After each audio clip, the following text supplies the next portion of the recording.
Le petit point, carotte. Salut tout le monde, vous avez dû lire le titre de la vidéo, donc analyser une œuvre, est-ce que c'est pertinent? C'est pas tout à fait ça le titre. Alors je dirais que oui et non. Bof comme réponse. Eh bien, salut tout le monde. Ah mais arrête avec cette blague. Déjà, je l'ai pas faite dans la vidéo précédente. Et puis surtout, j'arrêterai quand tu arrêteras de l'écrire. Bon, revenons à nos analyses. Ça peut être quelque chose de très bien pour apprendre les règles du média de l'œuvre qu'on analyse. Enfin, si l'œuvre est bien. Oui, enfin, pour un film par exemple. Si un scénario est nul, la réalisation peut quand même être bien. Ça peut donc être pertinent de l'analyser. Tu l'as dit dans l'une des vidéos précédentes. Mais attends, il y a une cohérence dans tes vidéos? Et oui, d'ailleurs Petit Point Carotte est un peu une intro pour un projet de différentes vidéos plus ambitieuses. Waouh, le mystère. Donc il peut être très intéressant d'analyser une œuvre pour le côté technique. D'ailleurs, analyser une œuvre mauvaise est très bien aussi justement pour voir ce qu'il ne faut pas faire. Le faire sur une bonne ou une mauvaise œuvre, c'est très bien pour apprendre les règles du média, mais aussi, si on connaît les règles, voir quand elles ne fonctionnent pas. Par exemple en BD, il est estimé qu'une case horizontale ralentit l'action. Et au contraire, plusieurs petites cases enchaînées sont censées donner l'impression de vitesse. Eh mais c'est pas une règle que tu trouves personnellement pas cohérente? Oui, je trouve que ça ne fonctionne pas avec moi, mais c'est pas moi qui fais les règles de l'art. Pour illustrer ça, je vais prendre l'exemple assez connu de la planche de Black Sad, la fameuse page 32 de l'album Quelque part entre les ombres. Ah, la fameuse page 32. Non mais arrête, y a personne qui connaît cet exemple. Cette planche est une fusillade. En voulant respecter les règles, les auteurs ont, à cet endroit, décidé de découper l'action en plusieurs petites vignettes pour la rendre plus dynamique. Sauf que pas de bol, pour la majorité des lecteuristes, ça a été pris comme un découpage d'action vu comme au ralenti, un peu comme ce qui se fait au cinéma. Et finalement, si la planche avait été découpée comme ça, on aurait eu une plus grande impression de dynamisme, ce qui finalement va complètement à l'encontre de la règle dite précédemment. Bah oui, mais là t'as fait un rapprochement avec le cinéma. C'est pas de la BD. Justement, un média de culture, d'art, de divertissement, Appelez ça comme vous le souhaitez. n'est pas en autarcie. Les personnes qui s'y intéressent vont aussi aller sur d'autres médias et vont évoluer avec le tout. C'est donc important de connaître les règles de base pour enrichir l'œuvre que l'on souhaite faire. D'ailleurs, ce que l'on appelle règles, ce sont des procédés que des personnes ont eu l'ingéniosité de trouver et qui fonctionnent tellement bien que c'est devenu une base. Si l'on souhaite justement casser ces procédés, c'est important de savoir comment et pourquoi ils existent. Mais il est tout aussi important de garder en mémoire que la vision des personnes qui vont recevoir l'œuvre n'est pas bloquée sur ces règles qui peuvent donc évoluer. Par exemple, Balzac, Qui en plus était payé au chapitre. qui met 3 pages pour décrire une porte et sa poignée, pour ne pas laisser d'imagination à la personne qui lit, tellement qu'à la fin on ne sait plus si la personne ouvre ou ferme la porte, voire même peut-être qu'elle regarde juste la porte, voire même que c'est juste un élément décrit juste pour placer le décor. Bah, à l'époque c'était bien. Maintenant il y a des BD et si tu veux vraiment pas laisser son imagination virevolter à la personne qui lit, tu fais une BD dans un style réaliste. Comme ça l'histoire reste dynamique. Ce qui m'amène au second point. Non, analyser une œuvre sur ce que souhaitent dire les personnes qui l'ont créée n'est pas forcément pertinent. Mais c'est pas ce que t'as fait il y a genre 1 minute avec Black Sad?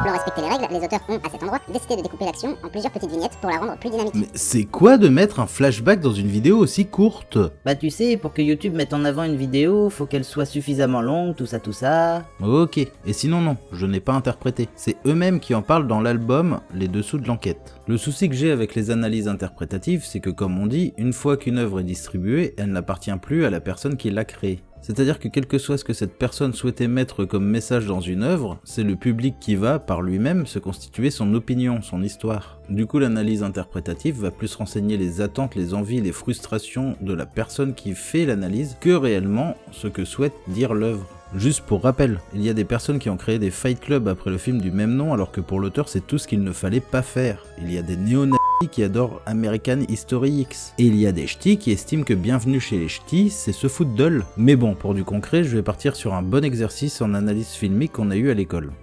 C'est quoi ça? Le principe est simplement d'analyser des films ou une partie d'un point de vue technique ainsi que d'un point de vue narratif. L'exercice d'école c'était faire une analyse de Mulholland Drive de David Lynch. Ce film est volontairement cassé au niveau du scénario. C'est un choix de l'auteur qui n'a jamais voulu expliquer le scénario véritable pour laisser place à l'interprétation de la personne personnes qui regardent l'œuvre. Et ça fonctionne. Personnellement, avant de faire l'analyse filmique, je l'avais déjà vu 3 fois et à chaque fois, j'avais compris un truc différent. Et donner comme exercice à une classe entière d'analyser ce film est super chouette. Certaines personnes voient ce film comme un thriller, d'autres comme une romance, d'autres encore comme un policier. Déjà, rien que le genre, beaucoup ne sont pas d'accord. Bah oui, si le scénario n'est pas compréhensible, forcément le genre est difficile à dire. Et si vous ne voyez pas de quoi je suis en train de parler, c'est que vous n'avez pas vu la vidéo précédente sur les genres. Alors allez la voir, non mais dites donc! Ensuite l'histoire. Beaucoup disent après analyse que ce n'est qu'un rêve, car il y a beaucoup de signification du sommeil lors du film, et surtout, le premier plan du film est une personne en vue subjective qui se couche. Alors non.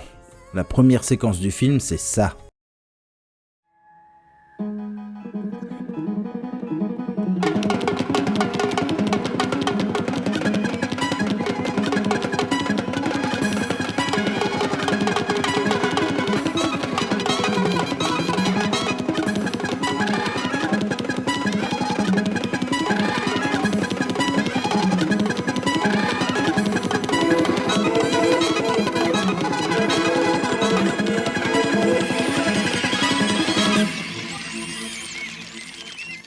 C'est chelou, certes, mais c'est ça. Ce n'est pas parce qu'il y a le générique en même temps que ça ne compte pas.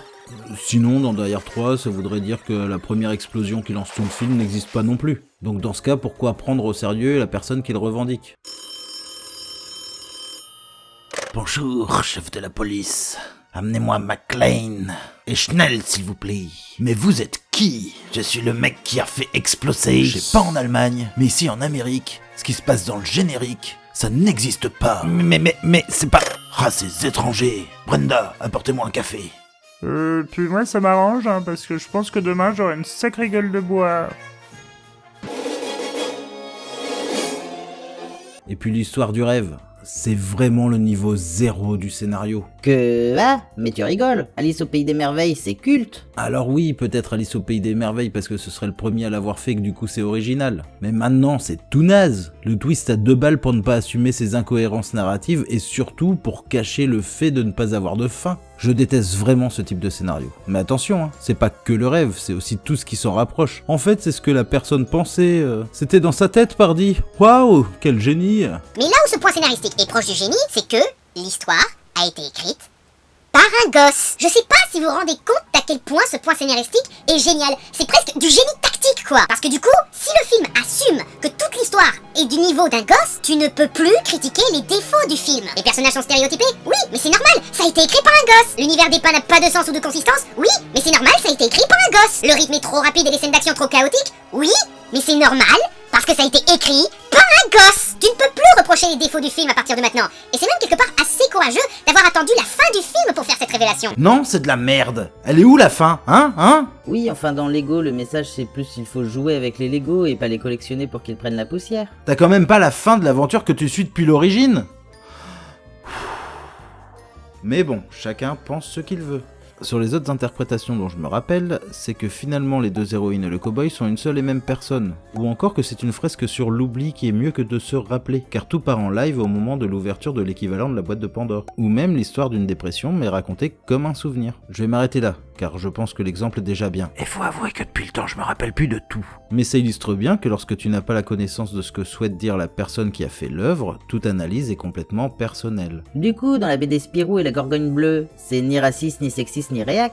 Parce que les auteurs ont dit que ce n'est pas du tout ce qu'ils ont voulu signifier. Allez, il faut bien sortir l'exemple qui vient casser tout ce que je dis. En fait, faire des caricatures des noirs en singes, c'est plus trop d'actualité. C'est même clairement raciste. Faire que toutes les femmes sont des pains bêches fines à gros lolo, c'est aussi très misogyne, c'est sûr. Ce qui est assez hallucinant, c'est que ça n'a choqué personne avant la parution. Parce qu'une BD, c'est pas juste 2 auteurs. Il y a toute une équipe derrière qui suit le projet pour la parution. Donc c'est assez bizarre que personne ne l'ait remarqué. Mais bon, usé de stéréotypes, disons-le de façon polie, très daté, c'est normal que lorsque le public reçoit l'œuvre, il soit choqué. Et le truc, c'est que pour me faire un avis personnel, j'attendais la réponse des auteurs et aussi de la maison d'édition. Et ils auraient très bien pu dire « On a l'habitude de lire des BD vieillottes et nous n'avons pas du tout remarqué le caractère raciste et misogyne lors de la création de la BD. De par ce fait, nous nous rendons compte que nous avons des progrès à faire dans ce domaine, nous comprenons votre réaction et nous nous en excusons. » Alors là, dans notre société où s'excuser c'est vu comme être faible, tu pouvais toujours attendre. Oui, bah si les gens s'excusaient au lieu de trouver des boucs à misère ou de cracher sur les autres, peut-être qu'on avancerait mieux dans cette société. Mais le sujet n'est pas là.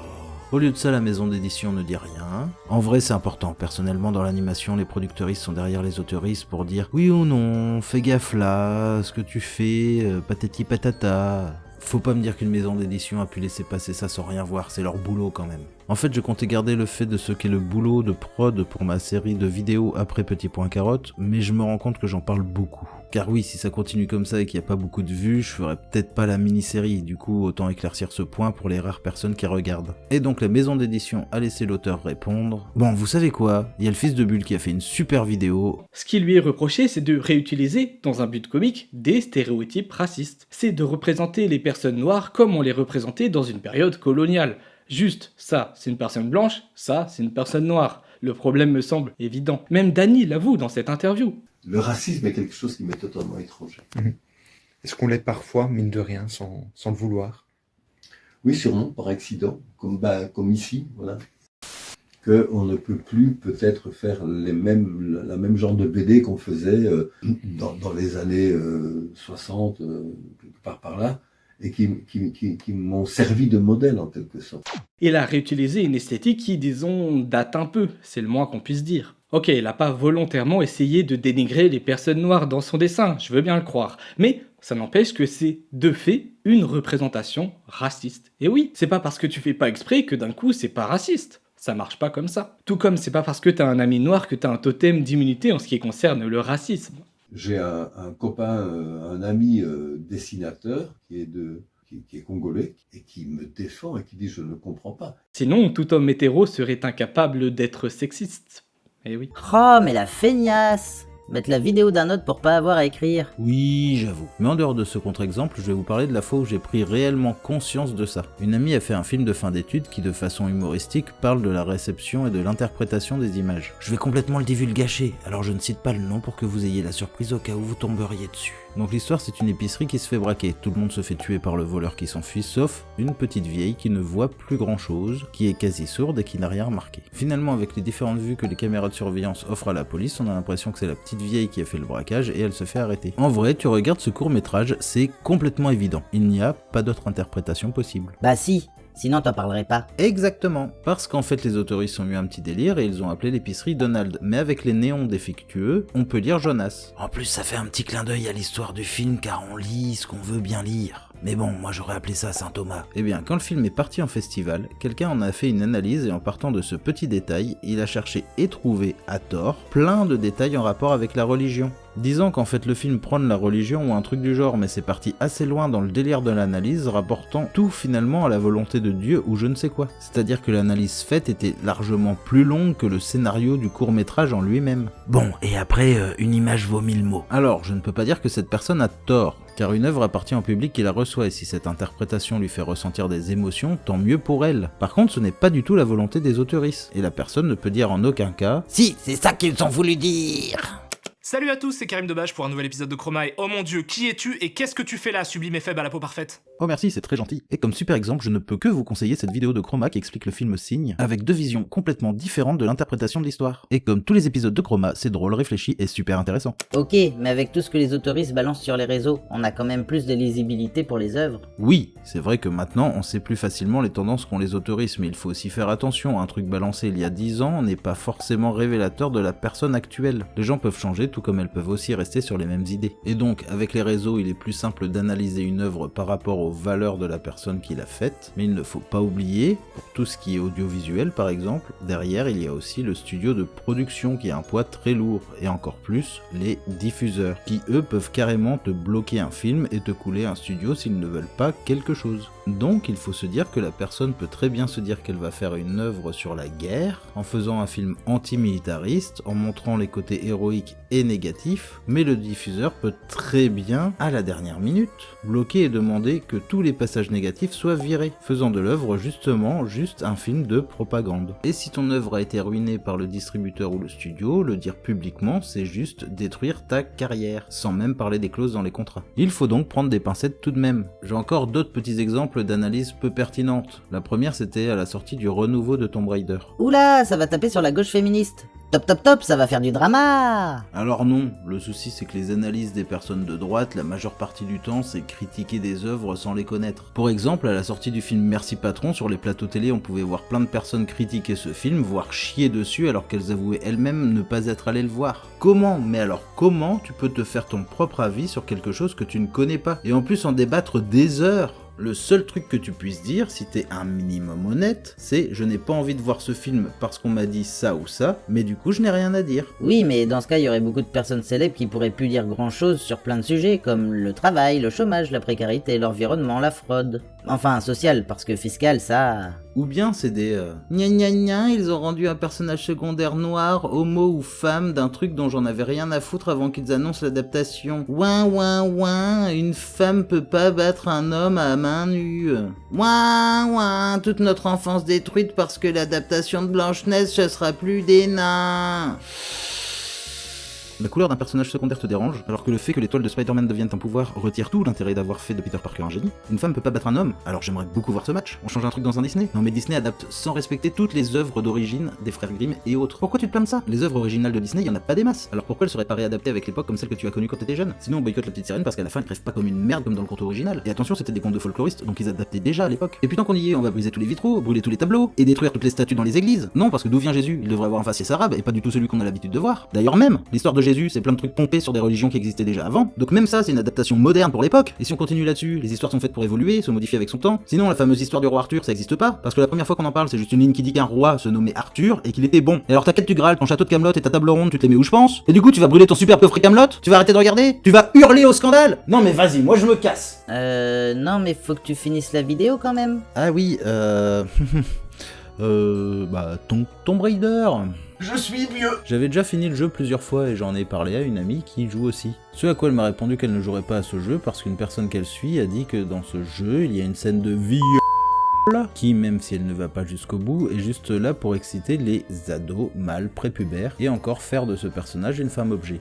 Je viens de finir le montage et je tiens vraiment à préciser quelque chose sur cette séquence. Déjà, il ne faut pas oublier que chaque personne a son point de vue par rapport à son vécu. Pour cette séquence, j'en ai parlé avec des amis IE pour avoir des retours. Cela ne fait pas pour autant un bouclier anti-biais. Surtout que pour en parler vraiment avec des personnes qui connaissent le sujet, j'ai eu ces discussions avec des personnes qui ont joué au jeu et l'ont apprécié. Ce qui peut aussi donner un énorme biais par rapport à l'œuvre. Et aussi, ce n'est pas des situations, à ma connaissance, que nous avons vécues. Et donc, ça peut aussi moins nous marquer. J'ai quand même hésité, mais j'ai décidé de laisser cette séquence pour l'impact avec la suivante.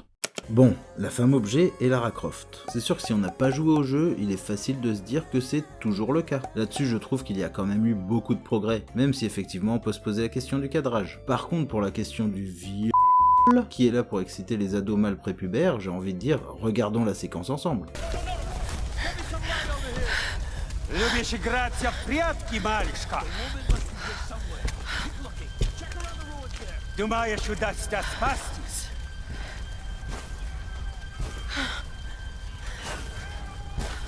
No one escapes. Out! Вылезай! Но трать моего времени! I always find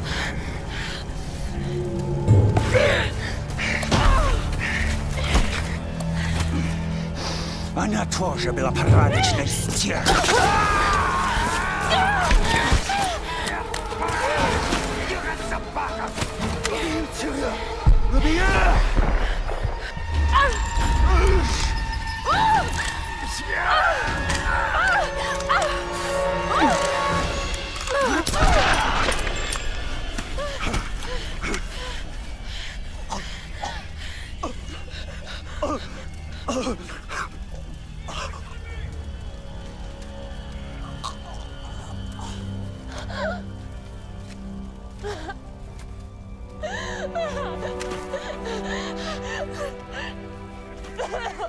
Bon, déjà j'étais un ado mâle prépubère, et je peux vous garantir que ça ne m'aurait jamais, mais alors jamais excité. Ensuite, cette séquence est une suite de QTE. Mais c'est quoi une QTE? Alors oui, une QuickTime Event, c'est une cinématique interactive, c'est-à-dire que si on n'appuie pas sur le bon bouton au moment voulu, l'action est considérée comme ratée et perdue. Et là, clairement, quand tu rates la QTE,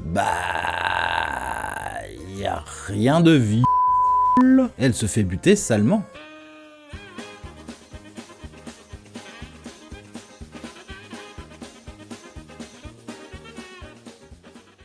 Ensuite, si on prend le plan qui, à mon avis, fait le plus polémique, personnellement je trouve vraiment bien réfléchi. Allez, petite analyse filmique. Lara Croft est complètement en position soumise par rapport à son agresseur. Il n'a aucune difficulté à la ramener, et le fait qu'elle ait les mains attachées dans le dos montre qu'a priori elle n'a aucune possibilité de se défendre. Et oui, en une seconde ça vient de montrer un truc qui me prend une plombe à vous expliquer. Là son agresseur devient clairement un agresseur sexuel. La caméra qui suit la main caressant le bras plus le son hyper amplifié de ce bruit fait clairement ressentir le niveau négatif et répulsif de ce contact. En suivant cette action, même si notre regard est porté par la main, dans notre champ de vision, en périphérie, apparaissent les parties visibles sexuellement attractives pour un homme hétéro, et le mouvement de la caméra suivant celui de la main se dirige vers la seconde partie attractive, ce qui transforme l'agression physique en agression sexuelle. Mais au lieu justement de nous présenter cette seconde partie de zone d'agression, on passe à l'action qui libère la victime avec un coup de genou dans les cassant de ce fait la continuité de cette agression et amenant à la libération de la victime par rapport à l'oppression de son agresseur. Bon, du coup, le ralenti de la QTE vient casser l'effet de surprise, mais je trouve que ce plan fonctionne très bien. Si l'on avait souhaité faire ce passage en prônant la culture du viol, je l'aurais plus vu comme ça. Et là, clairement, c'est mettre en valeur les formes de la femme et ainsi inciter les spectatrices à se rincer l'œil et voir donner envie en minimisant l'agression sexuelle, car ça nous place en position de voyeur et rend la chose attractive. Et en plus, il y a tout le contexte du jeu. Ce jeu est censé être la toute première aventure de Lara Croft. C'est là où elle passe de la petite archéologue tranquille à la pilleuse de tombeaux, tueuse de sang-froid. Enfin, même si le personnage s'est calmé dans les suites par rapport au 1 et au 2, voire peut-être même le 3. Et ses adversaires sont des tarés sectaires sur une île isolée où il n'y a aucune femme en vie. Alors je sais que le viol est maintenant très souvent reproché car souvent utilisé dans ce type de changement. Mais pour la défense de cette technique, je dirais que la violence est tellement banalisée maintenant que finalement torturer quelqu'un est moins perçu par les masses comme quelque chose qui pourrait traumatiser et tuer le bourreau est alors plus souvent perçu comme de la vengeance. Alors que là finalement, l'acte est hyper rapide et c'est de la légitime défense. Son premier meurtre est clairement de la survie. Un exemple pour être plus clair, dans Game of Thrones. Quand Sansa se fait violer par son mari après mariage, ça a fait un scandale. Certaines chaînes ont même décidé d'arrêter de diffuser le feuilleton. Alors oui, c'est horrible, là-dessus y a rien à redire. Par contre, dans la saison précédente, Sion se fait torturer pendant des mois, voire une année complète, se fait couper son membre favori et est tellement rabaissé, humilié, torturé, à la fois psychologiquement que physiquement, qu'il accepte et est même persuadé qu'il s'appelle Schling et devient le plus fidèle serviteur de son bourreau. Et là... bah rien, ça ne fait polémique nulle part. Clairement, je ne souhaite ça à personne et je ne voudrais vivre aucun des deux. Mais si je devais choisir, je préfère quand même une torture qui dure 10 minutes qu'une torture qui dure des mois. Mais pourtant, ce qui choque le plus pour la masse, ça reste l'inverse. Du coup, oui, le procédé est certes redondant, mais tant que les mentalités ne changent pas, c'est compliqué de le changer. Donc oui, le MacGuffin de la femme violée, ou presque, oh, pour un homme, sa femme se fait tuer, c'est vu et revu. Mais j'ai aussi envie de dire, c'est de l'action-aventure. Les scénarios de Tomb Raider ne sont pas dans la finesse et ça se voit à ses références cinématographiques. Et un autre point important, c'est un jeu. Là, on joue la victime. On ne peut faire que ce que le jeu veut bien nous accorder, mais on agit. On n'est pas simplement spectateur, on est la victime. Autant dire qu'on perçoit largement la menace. Pour un parallèle sur la culture du viol, on peut partir sur la polémique de Dan Dadan. Et là, même si j'aime bien cette œuvre, je la comprends complètement. C'est pas parce qu'on aime bien quelque chose qu'il faut le défendre bec et ongles. Oui, mais l'auteur, Yuki Nobutatsu, se défend en disant que les personnages sont soit en sous-vêtements ou nus parce que c'est le scénario qui amène à ça. Et justement, c'est une position de fragilité que les personnages subissent. Alors là-dessus, je suis tout à fait d'accord. Les personnages sont ados et le rapport au corps à cette période de la vie est très dur. Mais le problème ne vient pas du fait que les personnages subissent cette épreuve, mais plus les plans qui mettent en valeur les corps. Sans parler que les mecs nus ou en sous-vêtements ne sont pas cadrés comme les femmes en sous-vêtements, et surtout le mec ne risque pas de se faire violer. Alors que c'est tout aussi un trauma pour les hommes que pour les femmes. Prenons cette image. Là, on voit la menace, mais on voit aussi le corps d'Ayase qui est très bien mis en valeur. Si la case avait été dessinée comme ça aurait été moins problématique. Par contre, je vais quand même prendre un peu la défense de l'auteur. Ah, monsieur aime une œuvre, alors il la défend. Et j'avoue, il y a des passages qui me font rire et je trouve que le personnage de Ken Takakura, Orakun, est super bien écrit par rapport au mal-être que peut vivre un jeune ado timide par rapport à une personne dont il est amoureux. Les questions qui se posent, les choses débiles qu'il fait par peur ou par jalousie, la peur de se lancer, avec la peur de ne pas réussir à se lancer, et de risquer de voir la personne partir avec quelqu'un d'autre, etc. Mais pour en revenir à la polémique, il faut pas oublier que la femme dans la culture japonaise, c'est pas ça quoi. Et oui, on ne peut pas dire que la femme n'est pas sexualisée dans ce manga, ça c'est censé être la grand-mère. Alors oui, ça fait une bonne blague quand on découvre enfin la grand-mère qu'on imagine toujours en petite vieille, et finalement c'est une personne hyper sexy. Mais voilà quoi. Après c'est la culture japonaise. Dans les mangas dits pour garçons, les femmes et les filles, si elles ne sont pas inexistantes, sont hyper sexualisées. Bulma dans Dragon Ball, elle a 16 piges. Et dès qu'il y a du poil, c'est que c'est bon. Oui, alors là, l'exemple, je te rappelle que c'est sorti l'année de ta naissance. On peut regarder ce qui s'est fait ailleurs? Effectivement, l'exemple était pas très pertinent, mais c'est pour remettre dans le contexte. Ça ne veut pas dire que j'approuve, bien au contraire. Je ne suis pas sûr que faire lire ça à un ado hétéro, mal dans sa peau, et peu à l'aise avec les filles soit vraiment une bonne chose. Ce qui est par contre dommage, parce que lire les réactions d'Okarun pourrait lui permettre d'éviter certaines erreurs et se comprendre un peu lui-même. Tu dis ça, mais tu te rappelles ce que tu lisais quand t'étais ado? Justement, je ne cache pas qu'il m'a fallu une déconstruction sur le rapport au corps de la femme et les attentes que j'en avais. Par contre, Dandadan peut être intéressant pour pas mal de femmes qui se posent un peu la question de ce que peut ressentir un adolescent, et malgré tout, Ayase est une héroïne badass qui change des sous-produits américains de femmes badass copiés sur Sarah Connor et Lieutenant Ripley sans même les comprendre. Mais ta défense là, c'est pas en complète contradiction avec ce que t'as dit par rapport à Spirou? Non, car le contexte culturel est hyper important. Allez vraiment voir la vidéo du fils de Bulle pour approfondir. Mais comprendre et expliquer ne veut pas dire adhérer et forcément excuser. Et je pense que l'éditeur qui s'occupe de l'exportation devrait mettre un pour lecteur averti, au minimum. Il y a un super bon exemple de ça, Lovecraft. Cet auteur est génial pour le fantastique, mais il est pour l'idéologie du petit moustachu énervé qui n'aimait que les blonds aux yeux bleus. Et à l'époque, c'était hyper commun, ce courant politique nauséabond était soutenu par le courant économique ordo-libéral. Qui est toujours le courant économique de l'Union Européenne d'ailleurs. Et grâce à ça, il y avait une forte propagande et même des financements de thèses scientifiques complètement bidons pour aller dans ce sens. Et donc quand on lit du Lovecraft, il faut remettre dans le contexte. Mais bordel dans un de piano, dans quasi toutes les analyses que j'ai pu lire, c'est effacé ou très peu dit qu'il était nazi. J'ai même pu lire dans un magazine de la part d'un des plus grands spécialistes de Lovecraft que ça ne le dérange pas par rapport à son œuvre car on ne le ressent pas dans ce qu'il écrit. Franchement, il y a énormément de nouvelles où les problèmes surviennent à cause des Noirs et de leur culture primitive, ainsi que leur intelligence inférieure, et si c'est pas de leur faute, c'est parce qu'un juif vient foutre la merde. Ah, puis j'ai essayé de lire Le Roi Jaune, livre humoristique qui a inspiré Lovecraft. J'ai même pas réussi à passer le premier chapitre. C'est une réécriture de l'histoire disant que toute la Première Guerre mondiale est la faute aux Juifs. L'extrême droite est la réécriture de l'histoire, quoi. Comprendre, expliquer, pas adhérer, pas excuser, tout ça. Personnellement, j'aime beaucoup Lovecraft. Il y a quelques années, je voulais offrir un de ses recueils de nouvelles à une personne qui était encore mineure à l'époque. J'ai préféré trouver un autre cadeau, car vu comme c'est écrit, c'est assez insidieux, et si t'as pas les warnings là-dessus, ça peut bien te mettre de la merde dans le cerveau. Ouais. Mais tu sais, la femme objet et les fascistes, ça revient de plus en plus sur le devant de la scène. Peut-être que certains ne comprennent pas ce que tu veux dire.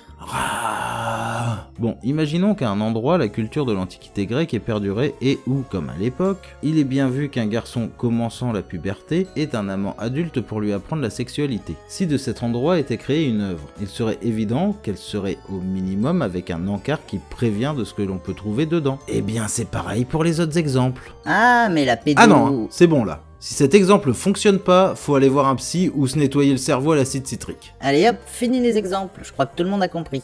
Regarde leur tête, il y en a carrément qui dorment, dis donc. Du coup, là, on a parlé surtout de scénario et de mise en scène, mais il y a quelque chose dont très peu de critiques font mention dans leur analyse, c'est le budget. Oui, après, il y a pas mal de critiques qui n'ont été que critiques et n'ont jamais travaillé dans le milieu, et là, un budget, c'est très abstrait. Si tu gagnes ta vie à être critique, tu peux peut-être faire un effort, non? Enfin, pour donner un exemple, j'étais allé au ciné avec des potes et des potes de potes pour aller voir un film italien. Bon, le film n'avait pas trop de budget, il avait beaucoup de décors différents, donc locations diverses, beaucoup de personnages différents, donc faut payer les actrices, les stylistes, les maquilleuses, etc. Une bonne partie du film se passe de nuit en extérieur, donc surcoût des personnes payées parce que taf de nuit, et une mise en scène très dynamique.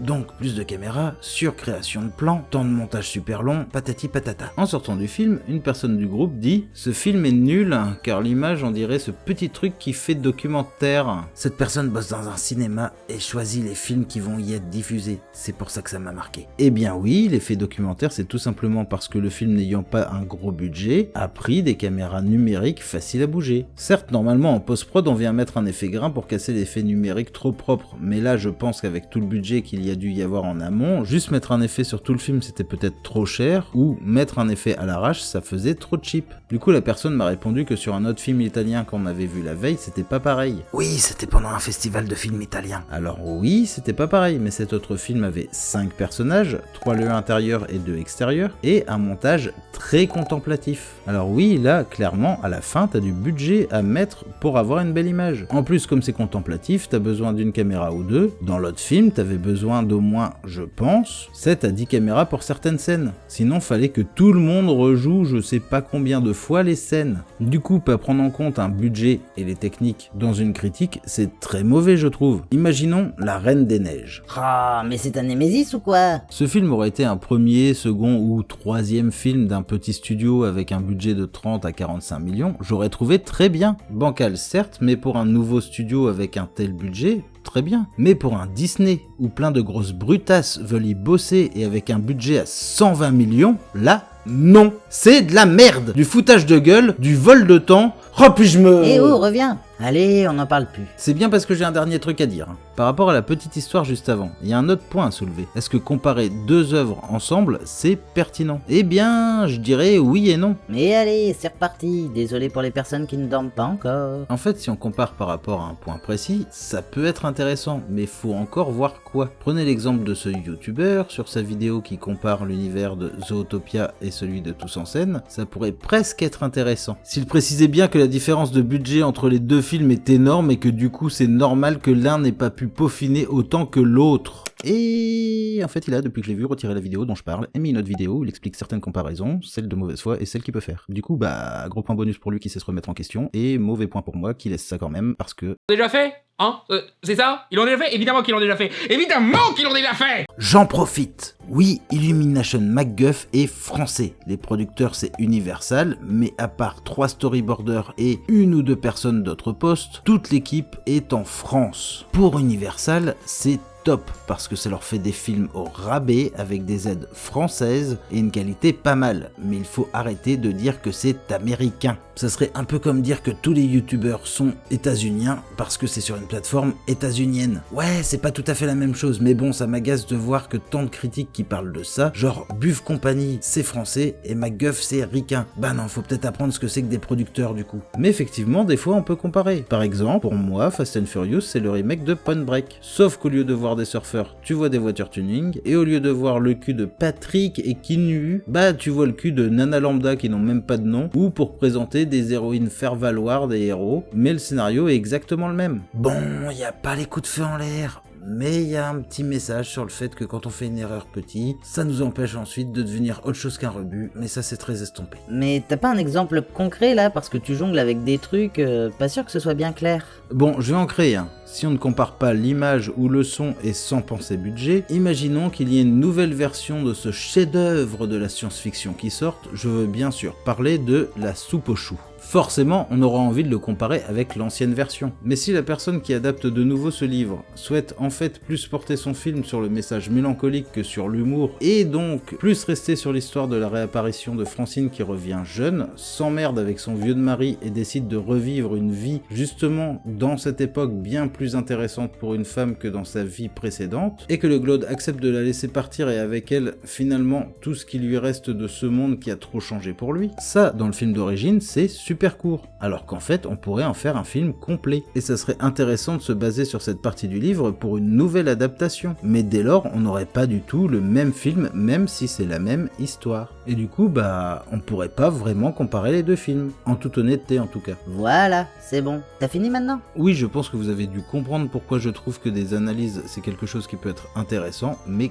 complètement pas pertinent. C'est impertinent ce que tu dis. D'ailleurs, dans les contre-analyses que j'ai pu faire, il est fort possible que des personnes qui regardent cette vidéo soient en total désaccord avec moi, et plus en accord avec les analyses d'origine, parce que ces personnes sont plus proches de la vie ou du vécu des personnes qui ont analysé. Une analyse, c'est simplement prendre des choses qui nous parlent, les rassembler et expliquer ce que l'on comprend. C'est finalement une critique plus poussée, et une critique, c'est juste un avis. Il faut simplement être honnête et dire que c'est nous qui le percevrons comme ça. Et chaque personne étant différente, effectivement... Oh, c'est bon, c'est bon, c'est bon, c'est bon. Tu vas te calmer. On a bien fait le tour de la question. Et pour finir, c'est notre vidéo, donc c'est nous qu'on a raison. Et toc! Allez, bisous! Un couple de psys ont 2 filles. Comment s'appellent-elles? Anna et Lise. Parce que... Annalise! Journal de bâbord de Batman. Il est actuellement 7h43 du matin. Les premières gelées arrivent inopinément et dehors, toute la nuit, ça a été la ronde des tracteurs. Maintenant, c'est les voitures des gens qui vont au travail. Cet enregistrement a été une horreur. Mes forces agris qui ont bossé toute la nuit pour nous nourrir. J'en peux plus, je ferai flaquette demain. Bisous.